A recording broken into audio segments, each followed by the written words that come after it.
Next, we want to develop a cylinder with base diameter of 30 millimeters and height of 50 millimeters. The solution is, the approach is quite similar to what we did earlier, what we did for the square prism. So would have to draw the base on the horizontal plane, and then assume that the projection of the base is parallel to the VP. So we can get a circle. So we click on circle, and then any point here on the bottom of your page is good. So we click, and then the diameter is 30. Now mind you, the method I'm using is the center radius method, so the radius will be 15, and enter. Now I can zoom in a bit like that, and then I will now draw the front view of the cylinder, which, as you know, is going to be is going to have a rectangular outline. Okay, so I want to track this point and that point, so I would make sure that object snap tracking is on.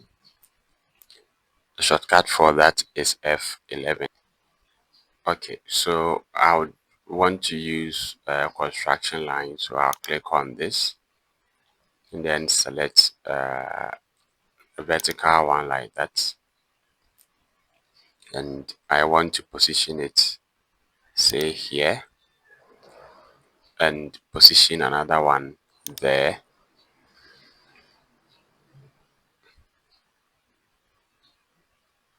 and then hit escape.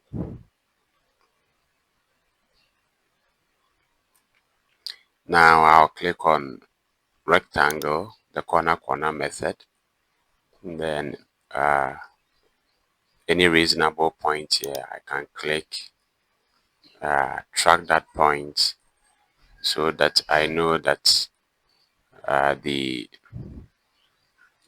length of the base is equal to 30, and then the height is 50, so 50, and then enter. Okay, so this is what I have up until this point. So I'll click on construction lines and then get the horizontal one and put it in the middle. So I'll go to construction lines and then select perhaps this method, construction line, by defining 2 points or an angle. So I'll click on that. So to specify the first point, I'll click in the middle, and then I'll be asked to specify the second point or the angle. So I'll just click tab to switch to the angle and put in 30, and then now hit tab again, then 60 for 60, and tab 90, and then tab for 120, and then another one, tab for 150. Thereby divided my circle into 12. Now obviously I can trim them, so TR for trim, and then I'll just hold down my left mouse button and draw that fence. I can continue from here and draw this fence. Okay, and then clean up these parts.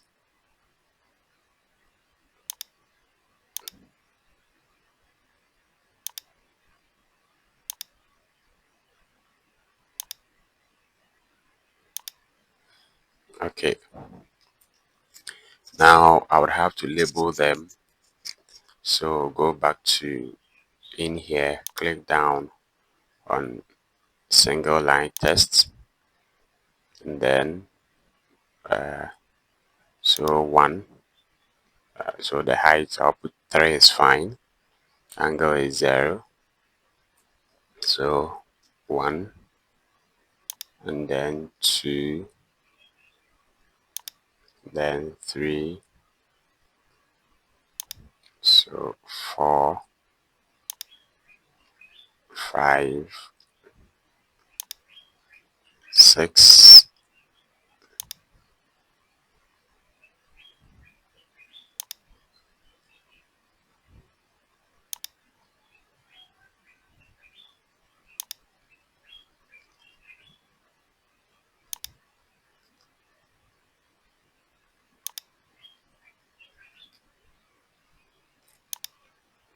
Okay, so I have them in there. What I want to do is I want to project the points through the top view. So I still can go to X line, and then I can use the vertical one. So I can position one here, position another one there, then position this just by clicking, and then that.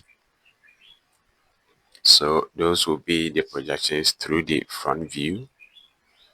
All right, so at this point I can draw the side view. Now to draw the side view is quite easy. So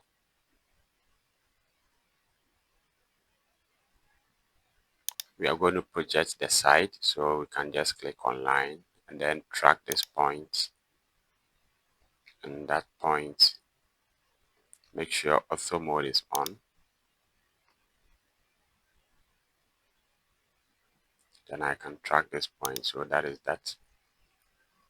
Now how do I get the length of the side view, which is this portion? That length will be equal to pi d, and pi d, I have pi, which is multiplying our d, and the d is 30. So we have 94.25, 94.25. So I can get a line, and then 94.25, enter, and then I go up by 50,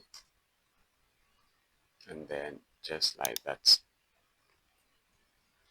So for me to be able to get a cylinder out of this flat plate, I would, just as I divided the base into 12, I can divide this pi d into 12 equal parts as well, and that will help me to get my pi d. So I'll just switch layers to AMCL,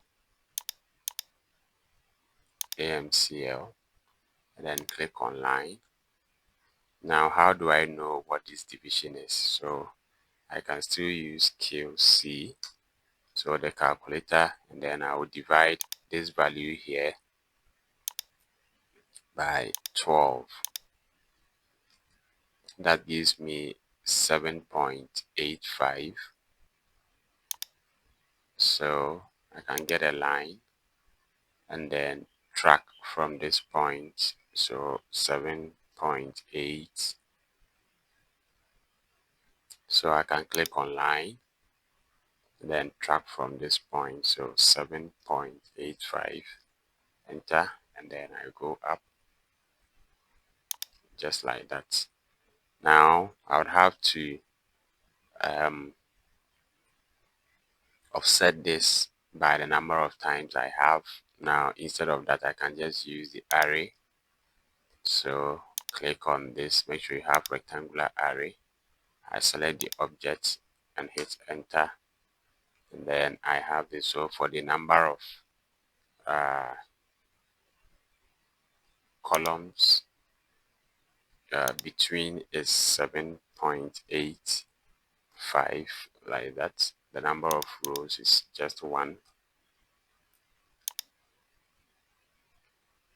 And then for the number of columns, this is going to be 12, just like that. Now I can close this, so I can label them. So CO for copy, so I'll copy one, then just drag copy it. Let me turn this off. So one, and then I want to copy this, can specify this point, and then I'll turn auto on so that they are all aligned. So that will be 2.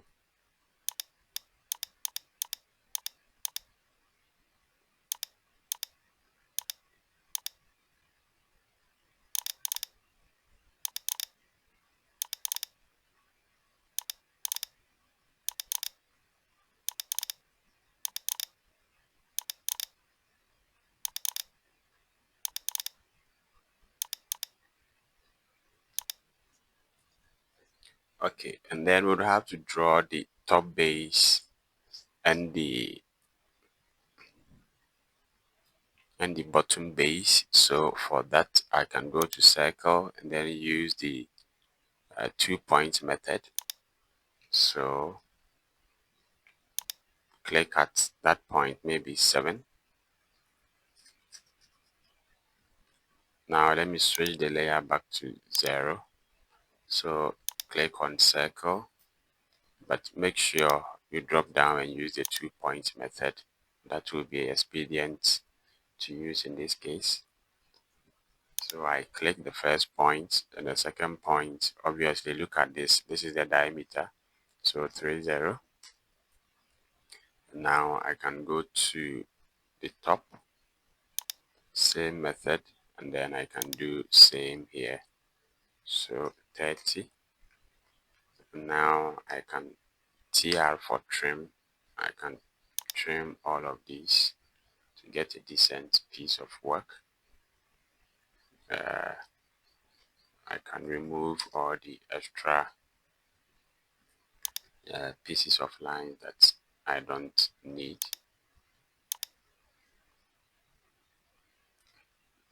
Okay, and this looks something like a suitable solution for us. I can go to single line tests in here, and this, click in there, specify height 3, rotation is 0. So that actually is the top, and this is the bottom.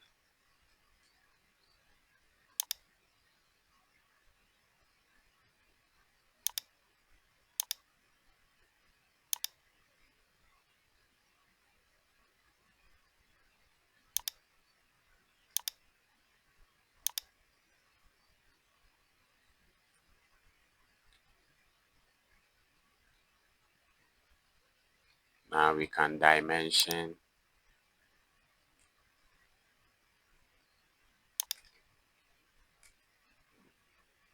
this part and dimension the circle as well.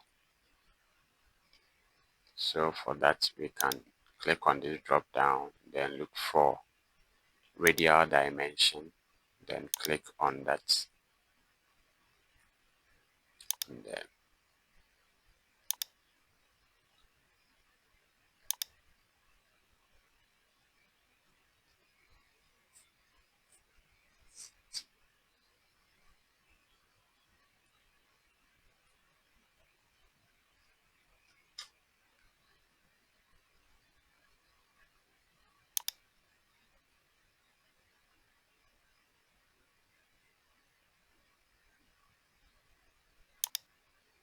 okay, so this works as a suitable solution to the problem.